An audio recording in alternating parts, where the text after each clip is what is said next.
और बताओ गीता, तुम्हारे बेटे सोनू के क्या हाल है? बहुत दिनों से दिखा नहीं।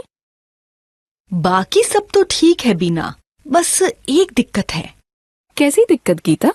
असल में बात ये है कि अगर मोनू को अकेले कोई भी काम करने को कहो तो वो उसे खुशी खुशी करता है, लेकिन अगर उसे दूसरे बच्चों के साथ मिलकर कोई काम करना होता है तो उसे परेशानी होने लगती है। ऐसे तो आगे चलकर जीवन में उसे बड़ी दिक्कत हो सकती है। बात तो सही है, चाहे नौकरी हो या व्यापार या खेती बाड़ी हो या फिर कोई और काम, ज्यादातर जगह साथ मिलकर काम करना पड़ता है। वही लोग ज्यादा कामयाब होते हैं जो समूह में काम करना जानते हैं।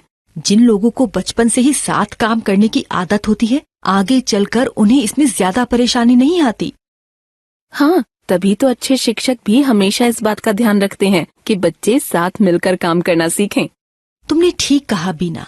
याद है हमारे स्कूल में भी तो हम लोगों को ऐसी जिम्मेदारियां दी जाती थी जिनमें कई बच्चों को एक साथ काम करना होता था। जैसे कि कई बच्चे मिलकर एक क्यारी तैयार करते थे और उसकी देखभाल भी करते थे, या फिर साथ मिलकर कक्षाओं को सजाते थे, या गीतों नाटकों वगैरह की तैयारियां किया करते थे, और हम लोग साथ मिलकर पढ़ाई भी तो किया करते थे। पुराना समय याद दिला दिया तुमने गीता। वैसे हमारे बच्चों के स्कूल में भी ये सब कराया जाता है। तुम्हें और तुम्हारे पति को मोनू से कहना चाहिए कि वो स्कूल में इस तरह के कार्यों में शामिल हुआ करे। बिल्कुल ठीक कहा तुमने। हम लोग मोनू से और उसके शिक्षकों से बात करेंगे, मोनू का हौसला भी बढ़ाएंगे। ये तो बहुत बढ़िया बात है, लेकिन गीता, स्कूल की तरह घर पर भी बच्चों को ऐसे मौके मिलने चाहिए। तुम लोग मोनू को घर में भी ऐसी कोई जिम्मेदारी दे सकते हो जिसमें उसे घर के दूसरे सदस्यों के साथ कोई काम करना हो।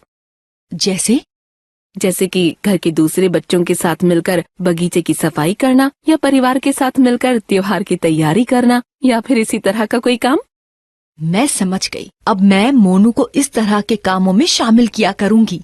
बहुत बढ़िया। वैसे घर के कामों के अलावा बच्चे गांव मोहल्ले के काम भी मिलकर कर सकते हैं। जैसे कि गांव में ग्राम स्वास्थ्य, स्वच्छता एवं पोषण दिवस होता है, उसमें बच्चे मिलकर सजावट भी करते हैं और गांव के लोगों को सूचना भी देते हैं। बच्चे जागरूकता रैलियों और इस तरह के दूसरे कार्यक्रमों में भी हिस्सा लेते हैं।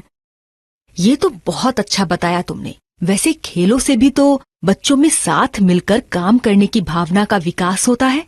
बिल्कुल, खेलों से बच्चों में समूह भावना बढ़ती है। इसलिए तुम लोग मोनू को ऐसे खेल खेलने के लिए भी प्रेरित कर सकते हो जिनमें एक खिलाड़ी नहीं बल्कि पूरी टीम खेलती है, जैसे कि क्रिकेट, फुटबॉल, हॉकी वगैरह। इससे भी उसकी समूह में काम करने की आदत पड़ेगी।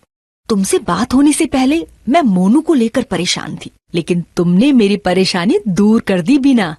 परेशानी दूर हो गई तो अब तुम मेरी एक परेशानी भी दूर कर दो। वो क्या? अरे कितनी देर से चाय नहीं पी है भाई, चाय पिलाओ तो परेशानी दूर हो।